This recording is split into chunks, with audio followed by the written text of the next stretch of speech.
G'day guys, it is your old mate Big J here and welcome to another edition of Aussie Boxing Talk. Year in review for world title fights. So what we're going to do with this video is go through all the world title fights. I have the list here of all the participants and whether they won, lost or drew through the year of world titles. I don't have the exact dates. Some of them I do remember off the top of my head.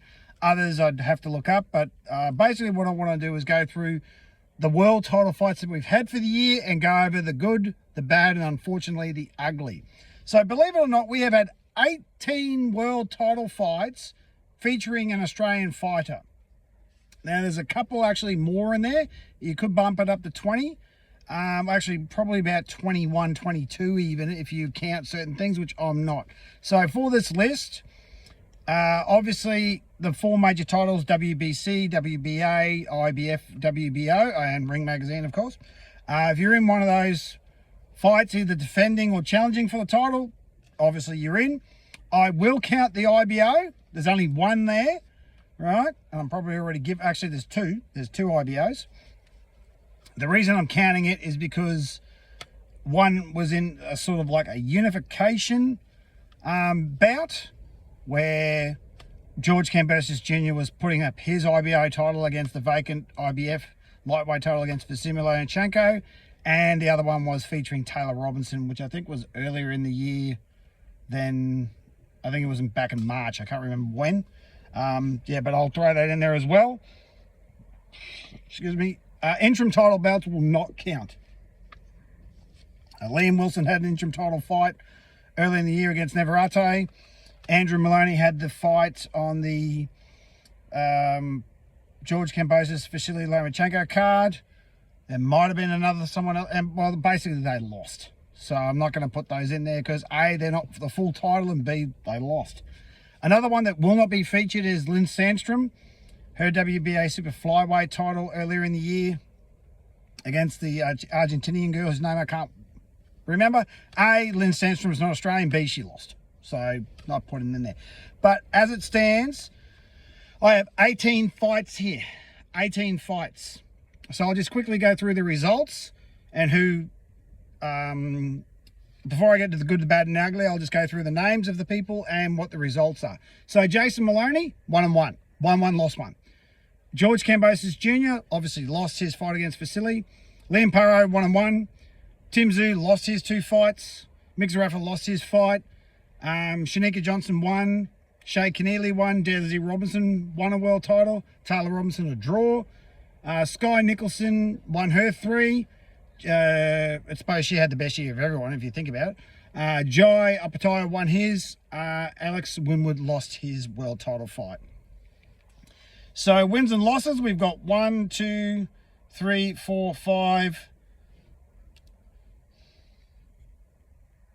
8, 10 wins, right? And losses, we've got 7, therefore we have 1 draw. All right, so losses were obviously Jason lost, George lost, Liam lost, Tim lost 2, Mick lost 1, and Alex Winwood lost his fight. So pretty much 50-50 for actual results, but we're going to go through the good, the bad, and the ugly of those results. So I'll start with the good. So we'll start off with the positive. Now, another thing, just because you've lost does not necessarily mean it was a bad thing. Just because you've won doesn't necessarily mean it's a good thing. I'm talking about the overall scope and the ripple effect, if you will, of the world title fight. So we'll start off with the good. So Jason Maloney, good.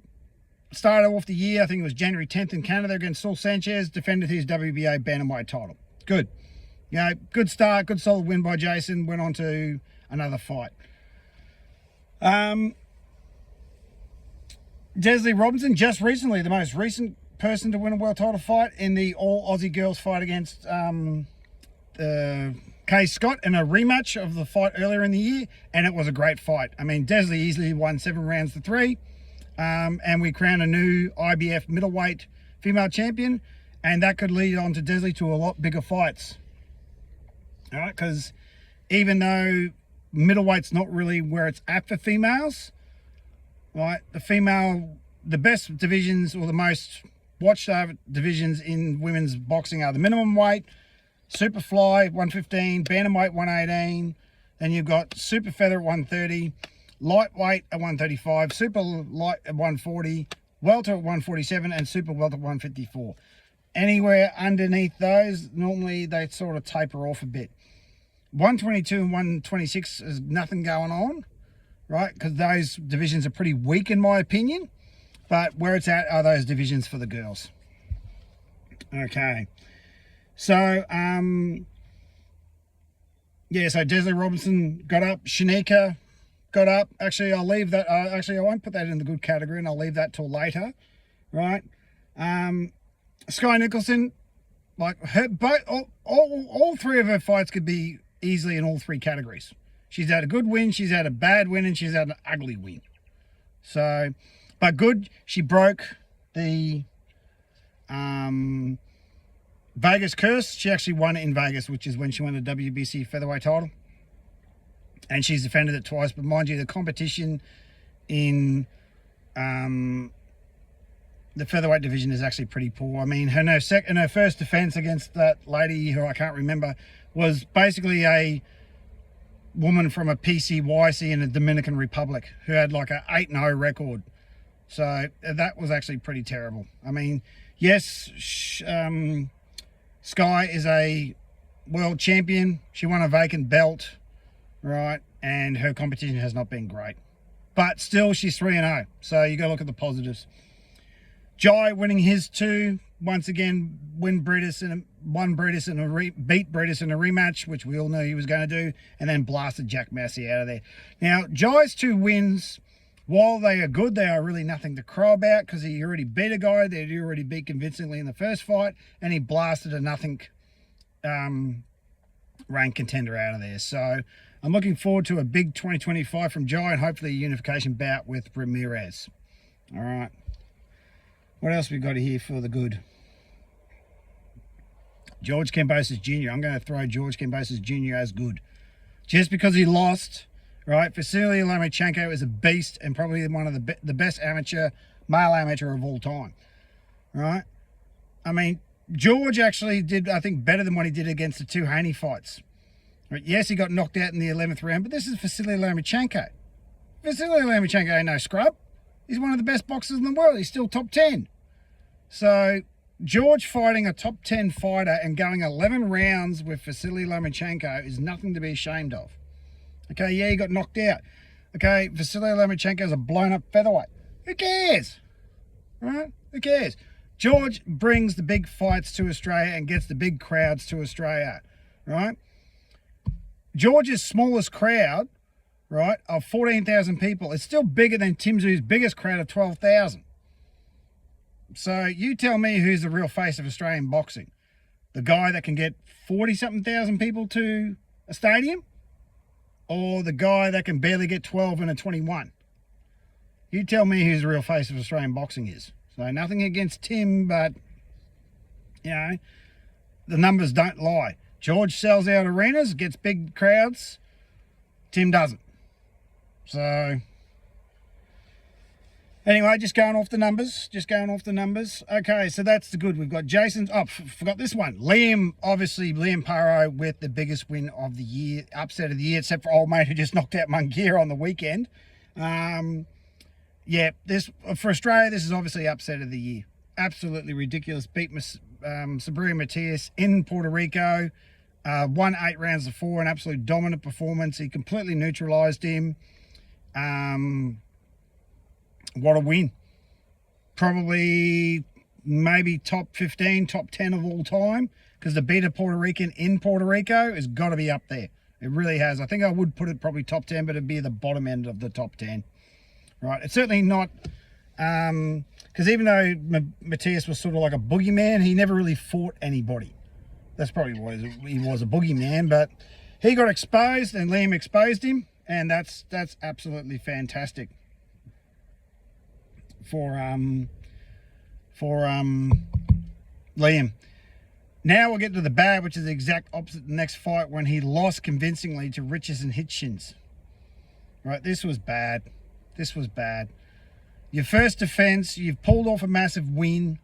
and you lose convincingly in your first defense. And this has happened so many times in history, not just to Australian boxers, but boxers in general. Whenever they pull off the big win, the upset win, or the fluke, they don't back it up.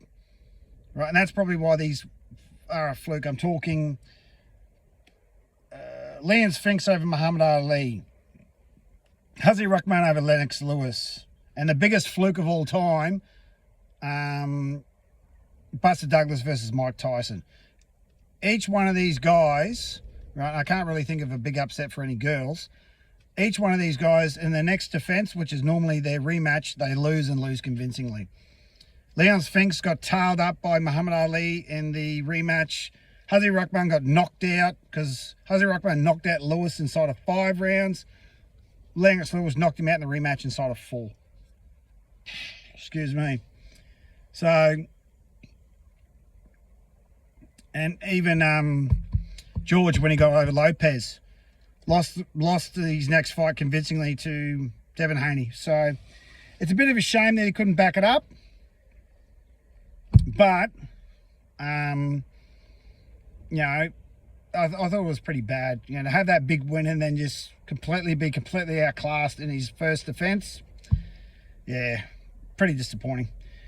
Jason Maloney, you know, obviously bad, losing his world title.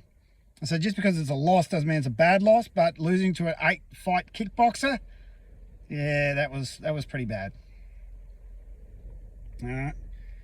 All right, I'll keep on going down the line here. So now we'll get to the ugly. All right. These losses the problem is that we've only really had one big win for the year, and these losses have overshone these wins because the losses were ugly. All right, and we'll start with the one that's probably not the ugliest, but still a little bit of a really. And that's the draw between Taylor Robinson and the Venezuelan girl. I can't remember her name. But Taylor Robinson lost that fight 6 rounds to 4, and they made it a draw to save face. This is the ugly side of boxing. When someone who's supposed to win, the whole idea was Taylor to win that fight and the PBS takes off, right? That didn't happen. That didn't happen at all. So the PBS... Unfortunately for PBS, all the big fights they were supposed to have where all the people were supposed to win, they all lost. So Taylor was supposed to win this fight and get the IBO belt at super flyweight and have her career take off, and she was beaten convincingly by the Venezuelan girl. 6 rounds to 4. They called it a draw to save face because they knew she lost. So that was pretty terrible. All right, terrible performance. Not a great performance by Taylor. And terrible judging, you know, because she lost that fight 6 rounds to 4, maybe even 7 rounds to 3. The Shanika Johnson win. As I said, just because of the win doesn't mean it was a good thing. I thought she lost that fight. Right? I thought she lost that fight to Nina Hughes. This was on the George Kambosos Jr. Vasily Lomachenko undercard. And why this is under the ugly thing is that Lieutenant Dan Hennessy got the announcement wrong, right? I'm like, people jump on the bandwagon. People sunk the boots in the land. Leave them alone. People make mistakes. Michael Buffer has made mistakes. Bruce Buffer has made mistakes. We all remember when Steve Harvey called out the wrong name at the bloody Miss World competition or whatever the hell it was. All right? These things happen. These people are human, right? And for people to come out and say you should be sacked, that's unprofessional, fuck you. The only people that can say that are other ring announcers. If you've never been a ring announcer in your life, you cannot say, oh, well, you've never fucked up at work, fuck you. So, you know, leave him alone. But I thought that was a bit ugly because I thought Shanika lost that fight. And then the Dan thing, the whole comedy of errors. I'm not blaming anyone. It's not Shanika's fault. She didn't judge the fight. Lieutenant Dan, you know, made a mistake. That happens. But the whole situation was just ugly. But they do have a rematch, so I'm happy about that. And I think Nina will probably get up because I thought Nina won that fight. Right, let's get to another ugly thing. Shay Keneally. This was one of the worst world title fights I've ever seen. And again, it happened on the PBS, right, where Shay Keneally took on I think another Venezuelan girl, right? This was for the WBA light heavyweight title, and her opponent was an absolute embarrassment. Like, her opponent had been fighting for 10 years, and I've seen footage of her opponent before. She was actually pretty good, but it looked like she hadn't been in the gym in 3 years, and they just got her off the couch and said, oh, you want to have a world title fight? Because I know at the time, I think currently there's only like 25 women that actually fight, or that are ranked in the WBA rankings at light heavyweight, and they picked this girl. I can't remember her name. But what a terrible, terrible, just opponent. Not fight, opponent. Right? And the whole thing's been swept under the rug. I mean, most people wouldn't even know that Shay Keneally is a world title fighter because no one talks about it. And I think that's the ugly side of boxing. Here we are, an Australian fighter who's won a world title, right? And everyone just sweeps it under the rug. And I'm like, why? You shouldn't be sweeping it under the rug.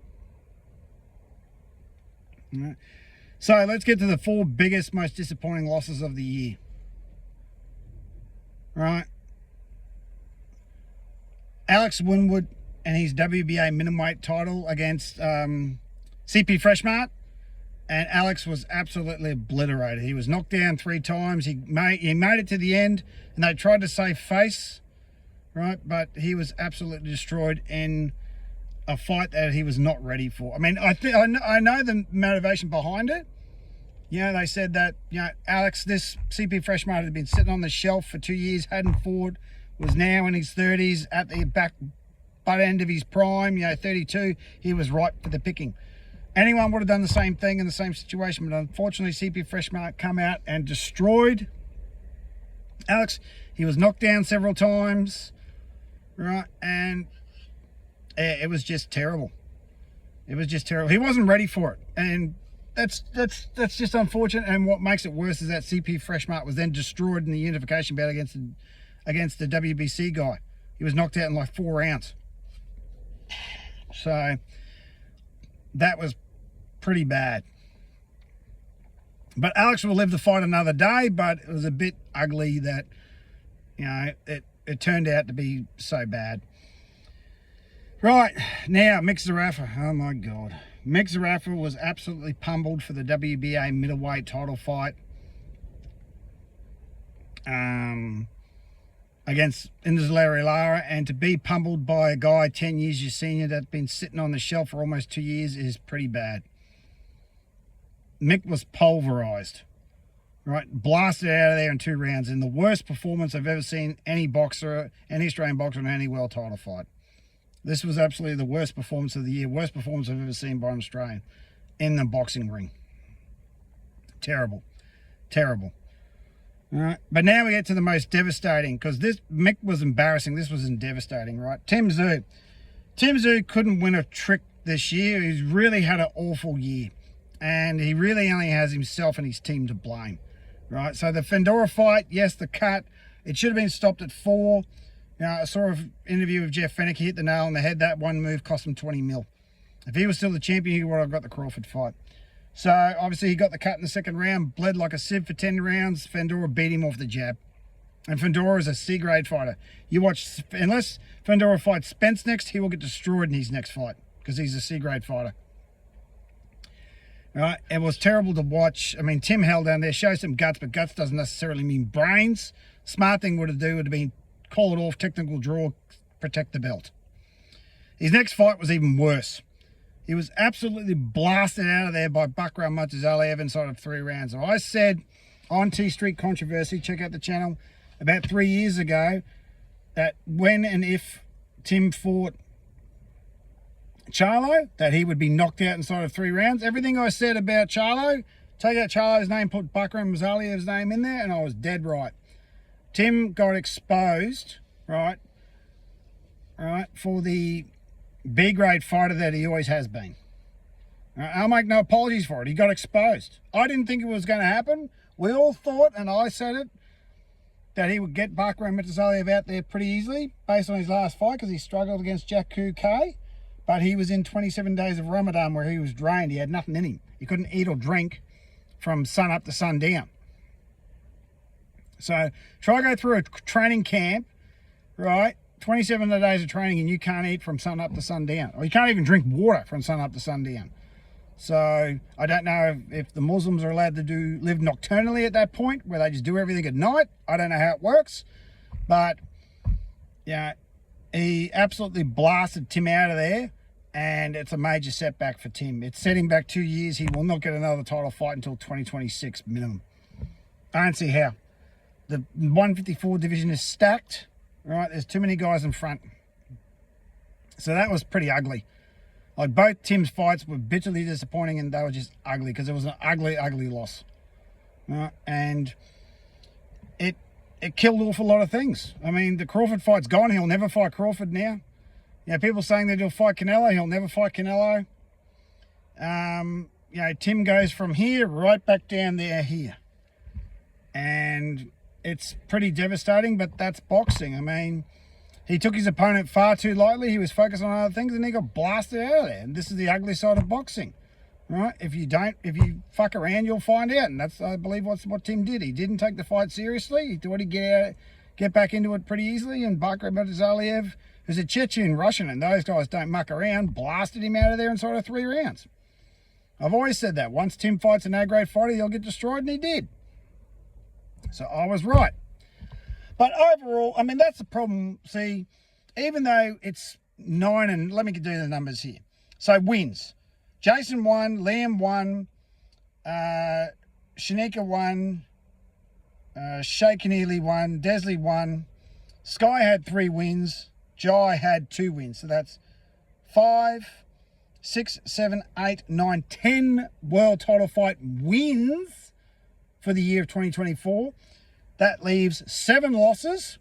So Jason lost, George lost, Liam lost, Tim lost twice, Mick lost once, and Alex Winwood. So 1, 2, 3, 4, 5, 7, and 1 draw. So 10 wins, 7 losses, 1 draw. Now, in the scheme of things, that's actually not too bad. That's actually a pretty good year according to the numbers. But the problem is that the Tim Tszyu losses, the Mixer Rafa loss, the Alex Winwood loss, right? You could say, yeah, the George loss was a bit disappointing, but I put it as a positive thing because he got in there for Lomachenko. I mean, look at George's resume. It's full of top 10 fighters. Pound for pound top 10 fighters. So, you know, I mean, a loss is a loss, but still, I mean, then you've got the wins where Shay's swept under the rug. Shanika's was controversial. Sky, yeah, she's winning, but her competition is mediocre at best. Jai was expected to win. I mean, the only big win we've really had all year, besides probably Desley Robinson, and Desley Robinson is Liam Paro. I mean, that's a massive, massive win, but that's one win for the year, where all the others were, you know, I suppose Sky winning in Vegas was record making, but once again, Sky's competition hasn't been that great. So that's it, guys. 2024. Unfortunately, Sam Goodman's fight has been postponed till January 24th of next year, so Sam Goodman wouldn't feature on this. But good luck to him. I hope he pulls off an absolute miracle and beats Inouye. So that's it for World Title Fights of 2024. So, you know, look at it as you would think. I mean, that's just my opinion. I mean, 10 wins, 7 losses, 1 draw is pretty phenomenal. All right, the fact that we've got so many Aussies in so many significant world title fights. I mean, some of these were very, very significant fights. So, despite the very, very bad losses and ugly losses, we've had a couple of good wins in there as well. Well, we've had 10 wins. 10 wins. So, take that as you will, guys. That's me, old mate Big J, Tackle the Bull, Wrestler Croc, harden the fuck up, and have yourself a great day.